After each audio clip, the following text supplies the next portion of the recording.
Welcome back to No Nonsense. Today, guest star Cody Larson, resident of Manitowaka. Cody, tell us about yourself. Well, my favorite color is purple, and I'm not very good at marketing myself, so I could never be a stripper. All right, weird flex, but okay. I'm wearing Merry Christmas socks with penguins on them, and you are wearing Some pink socks with, I don't know the brand. That's okay, brands don't matter. So, how we started. This video is about our 3D printing endeavor. Yes, thank you for that, Cody. And it all started back in electronics class, and it was March, so around Corona time, a little bit before actually. And I was like, hey Cody, want to spend $1,600 on printers with me? I was like, yes, and I genuinely thought about it. Yeah, which I wasn't expecting. And then you're like, I'll think about this. And I'm like, oh shoot, I actually might have a business partner. And then I do a little bit more research because I really wanted Prusas. That's the brand we bought. I love them. And he was like, looking at it, we go through some numbers, we meet up, we talk about it more, and you're like, okay. And we went through more numbers. And we went through many numbers many times. And we go through it, we're like, okay, it's good. And I'm like, all right, we're actually doing this. So I go buy the printers, but it took me a week or two to buy them because they're a Czechoslovakia-based company, which is great. I love their brand. They're great. But my bank and I were just not getting along because I get how it could seem sketchy, scams and all that. But this company's legit. This is not a sketch. They're worldwide. If you look up printers, you'll definitely see Prusa in there. They're a well-known, great company. And it took me a week or two to finally get there. I had to use my mom's card, and I had to pay her because I don't know why mine would get through hers. She just finally got it through hers, and she had to talk to the bank or whatnot. But then we got them. But it took us till August because we got the newest version they had for a different model, the minis. So those aren't going to be out till July or August, and the Corona too. So we didn't get them till August. Well, which was quite a long wait. Yeah, because we ordered them in March, so we're like, so far away. So we got them one day. It was sometime in August, and I was working at my new job, and I started at 7. I remember one day I drove over, I think it was my grandpa's Golf or the red van. I don't remember the first time. I just remember I had my grandpa's Golf a couple times, and it's 6:30-ish, a little bit before, and you just see Cody, because I knock on his door, call him, and he's just like, hi, it's just struggling. I had some massive bedhead. I definitely did. And we load the printers downstairs because they're in the boxes that they shipped in. And then I leave because I had to go to work. And then I don't remember if it was a couple days later or that day or whatever. But then we came over and we started assembling them. We started with the minis, and that was fun times. Yes, we worked our way up, and it was quite the assembly process. Yeah, so what happened is the instructions were really easy for the minis because they're 90% assembled. So all he had to do was put a couple bolts in here and there, put her together, real simple. That only took 4 hours. Yeah, it was probably the shortest printer we put together. Yeah, definitely easier. We thought the second one was going to go so much better. Yeah, and the sad part is it didn't, because it's sad when people live stream assembling the printers and they got to move their cameras and they answer questions and whatnot. Yeah, we spent a total of 24 hours on assembling the minis, the Prusa MK3Ss and the MMU2Ss, which is ouch when everyone could do that in 6 hours with filming, and which we filmed. And the funny thing is, I'll go back to a little bit, but filming, I remember we would just forget the camera to charge it or just die, so we're missing a couple hours, which you won't notice because when we're assembling the minis, we spent an hour trying to get that side axis and the other axis to go together, and we just needed to put a bolt through that T slot, which was a pain. You could get one, but you couldn't see the other to line it up. Oh man, it was such a pain. And we sat there for way too long. And it was to the point where we had one person who were like, well, I can't figure something out, so the other would do it.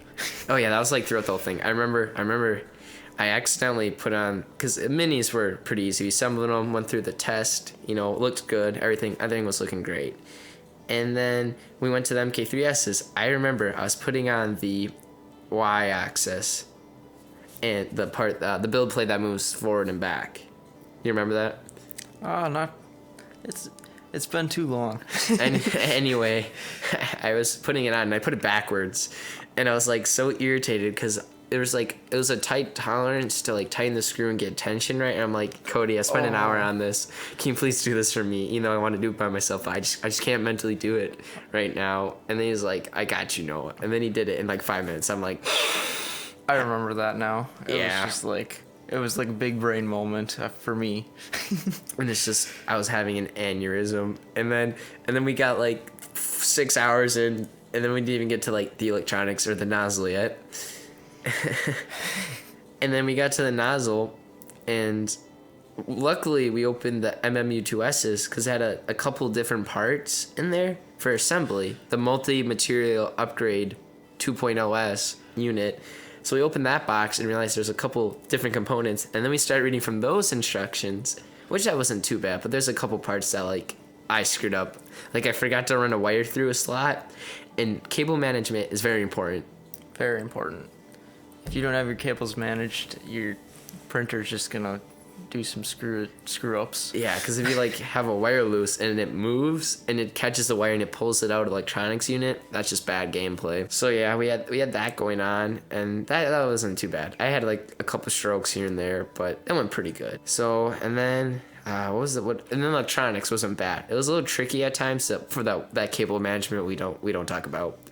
That was not good cable management, but in the box, but like outside it looked pretty, but that box wiring, I'm gonna take a picture and you're just gonna see a mass of wires, and it makes me cringe. I like the zip ties. The zip ties management was like perfect. Yeah, on the outside, but like when you went in the inside, man, that was a little messy. Definitely a little messy. And then I remember on the multi-material 2 US upgrade that we put on, so we could print up to 5 colors or 5 materials at a time. I remember that lining those up wasn't bad. That wasn't bad. There's a couple parts where Noah had an aneurysm, but like it was pretty smooth compared to the other stuff. It wasn't too bad.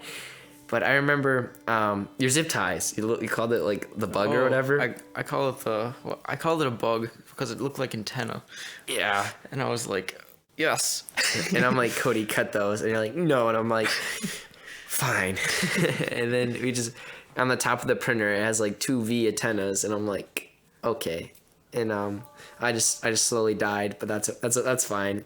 So that was like the assembly. It wasn't bad. The printing like setup was fine, except the MMU2Ss were a little touchy, but it wasn't too bad. It's just Noah needs to get better at life. And we got pretty lucky with MM2Ss because we didn't assemble the whole printer, and we like actually looked into it a little bit before we finished, because otherwise we would have had so many cables that we'd have to take out and so much stuff to take apart, and it would have been like Yeah, we would have like had to redo it because like there's different, because MMU2 also uses like power cables, sensor cables, a couple other cables probably, and all that setup. That wouldn't have been fun to do it. Oh, and then there's the motor too, the motor cable, all that stuff. We got to wire through.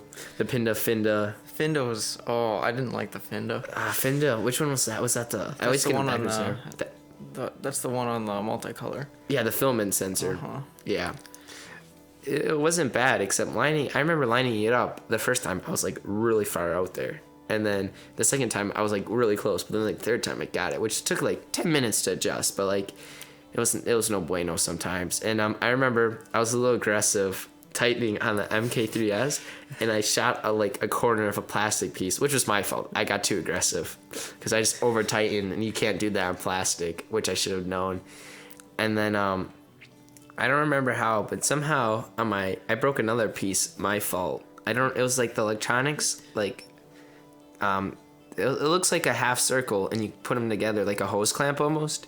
Oh. I don't know how I snapped that. I don't know what I did. I don't think I was being aggressive. I just don't know how. But I snapped those two, which was my fault. I might still print them. They're fine. I'll reprint new components eventually, but they're perfectly fine. But like when you get the only thing about Prusas is like, once you dial them in though, you're set. They print flawlessly. But like if you're a new beginner, you gotta have patience and like know what you're doing, like read up on it. But like once you do it though, they'll print flawlessly, and they print beautifully. Like I love them so much. Yeah, mine just keeps printing.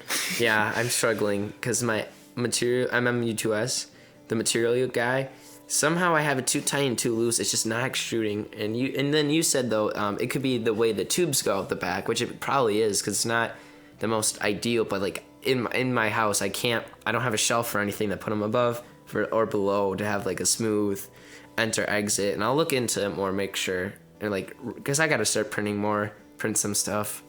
But like, I love the minis. The minis like are very easy. Those are beginner friendly. Those very are beginner friendly. They're And like, I love like the screen that's on them. oh 'cause yeah. it gives you the whole part before you print it, and you can see what you're printing. Yeah, it gives you like, because if say you put your file as like Prusa, like it'll like give you a default, and like if you don't rename it, it's just like Prusa mini 10-hour print Bob, Bill, Joe, you know what I mean? Yeah.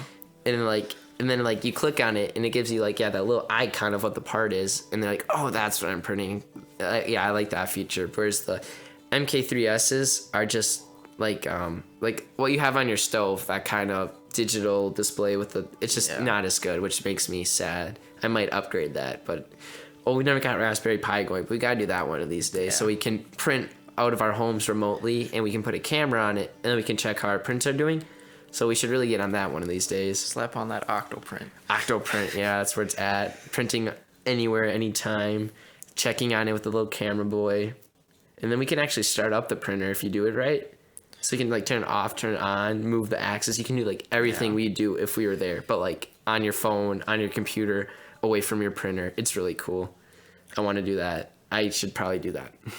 We should both do that. We should definitely. That's a next week's project, right? So for that, time management, how do we feel about that? I felt like we didn't. It felt so like wrong, because we're watching all these videos of these people doing it in like a few hours, and we're sitting here and hours a day, hours. Yeah, we struggle bust. We struggle bust, but like time management was like, we were on task pretty good. There was like, what normally would happen is I'd come there early in the morning or later in the day, and then like the first half hour, Cody would be waking up or like didn't eat cereal. I'm like, oh, sorry, Cody, eat your cereal. I didn't want to be that guy, and I'd eat like a granola bar, because he'd be like, sure, I could go for a granola bar, and I'm like, that's pretty cool. So I enjoyed those mornings, nights. That was a lot of fun. The best part was Haribo gummy bears. Yes, the Haribo gummy bears were the best.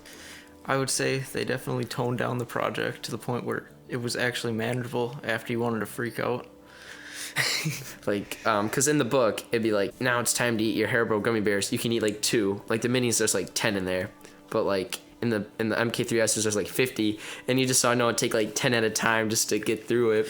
Because after every section, you'd be like, you can eat this many gummy bears. And I'm like, no, I'll eat as many as I want. And then I see you over here putting in the build plate. And I'm like, Cody, stop. No, stop. And I'm like, I was just following the instructions.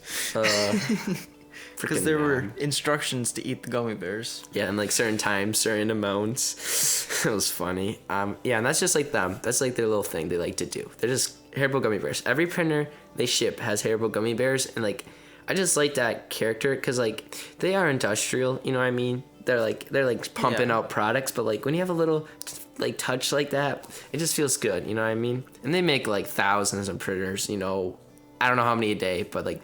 They have a print farm that prints components for their printers, which is awesome. And they make their own filament too now, which is great.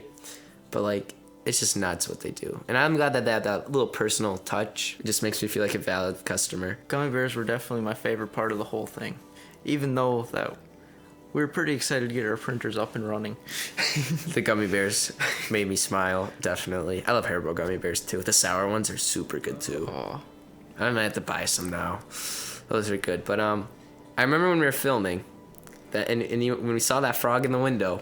Oh, there was a frog in the window. He was standing up and he was dancing. He wasn't actually dancing. He was probably just trying to climb the window.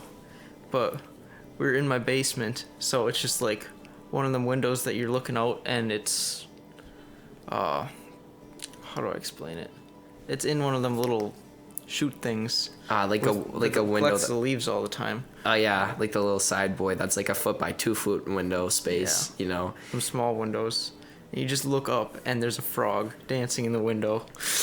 And we didn't catch it on film, but it was cool. And then I remember the other thing too wasn't filming, but like the house experience with like I loved your dad. Your dad was like, Mr. Larson. Oh, Noah, Noah. You don't have to call me that. No, I insist. Thank you, Mr. Larson. Thank you. I remember we had like a variety. Like one time we had leftovers. Like was it like chicken and rice or something? I remember one time it was something fish. Salmon. I remember you had salmon, and I felt honored. And you had was your aunt and uncle over?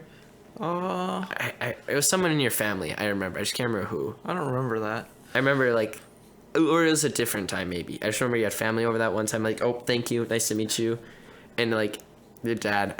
That salmon was good. I remember eating your pepper plant. That was really cool. Yeah, I had a big pepper plant, probably 4 feet tall, just sitting in my living room that I grew in school one time. Horticulture. Yeah. Yeah, I enjoyed that. I remember walking out by your pond, looking at that. That was cool. And I remember looking at your little side garden. And then we saw that frog, a different frog outside. Or is it a lizard? Was a lizard outside? I don't quite know what we seen outside that time. I don't remember. I just remember seeing outside some cool stuff. I remember seeing your pretty flowers. Yeah, there were a lot of pretty flowers around our house that time. It was just the time of year. Yeah, it was because it was summer when we were doing this. Even though it took like over a month to assemble, but like 24 hours total, but just time frame. And I remember up in your room with your little gecko or lizard. I forget what it is. Yeah, he's a gecko. Leopard gecko. Yeah, he's a little bit. He jumps around a lot. And then I remember you telling me about your fish that I saw. I liked fish. That was cool. I really, your dad was great. That was a lot of fun memories. And then like I said like what 5 words to your sister, I think. Probably. And then she was like, I'm out of here. I'm tipping. I'm like, oh, I must smell really bad. Just good memories. Your house was great. And then I remember the last day I'm like, I'll see you later, partner, and it was good vibes. And I remember I took him home in the Golf or Red van, and I was driving really carefully because they were assembled, and like I didn't want any of the components moving because I put them in the boxes gently, but like they were assembled, so I couldn't put them because they're all individually wrapped in foam, but I couldn't do that, so I just gently put them in there, drove slow. And we were so much more worried than we should have probably been. Yeah, we were good. Everything went well. My printers worked. I didn't break anything except me being an idiot. Everything went pretty smooth. Just definitely read more and look up more videos. Like I feel like if I would watch the videos before and then like read the instructions and saw the video at the same time, it would have went smoother instead of just doing it like right at the same time. Because I have a pretty good printer knowledge, but like now when it comes to the assembling, because every printer is a little different. Yeah, and I seem to have a lot more luck with my printers than Noah. And like we're both mechanically inclined, I would say too. So I don't know, man. I think I just got gypped. Yeah, that was a lot of fun. And then, so would you do it again? I would definitely do it again, but I think we do it a little faster next time. Definitely do it faster. Definitely take breaks. I feel like maybe that like 5-minute breaks every hour. I think that might help instead of just the constant grind for 6 hours at a time, drinking between building, which probably we shouldn't have done. I mean, I remember when we'd go get water out of your spigot in the basement. That was that was so cold, so tasty. Cause countryside water, well water, it's Mamma Mia. It was the good water. It was definitely good water, and you put in your little like baseball pitcher, whatever you call it, like for sports. That was cool, and I was like shh, out of it. That was cool. Or your fancy fridge too. That got me. That was cool when I was upstairs. All about the fancy fridge. Fancy fridge. I think that's all I really want to talk about. But yeah, I'd do it again. It was a lot of fun. I'd say it was a lot of fun too. The only thing though is that I had another business opportunity. It's a small price of $10,000, and you and me, and we buy a laser that can cut like 1/4-inch metal. Steel, it could cut some like thin aluminum. I mean, it's a foolproof business plan. I'm never ready for your business plans. Good times. Well, thanks for staying on the show, Cody. You're welcome. I guess that concludes our video. Bye. Bye.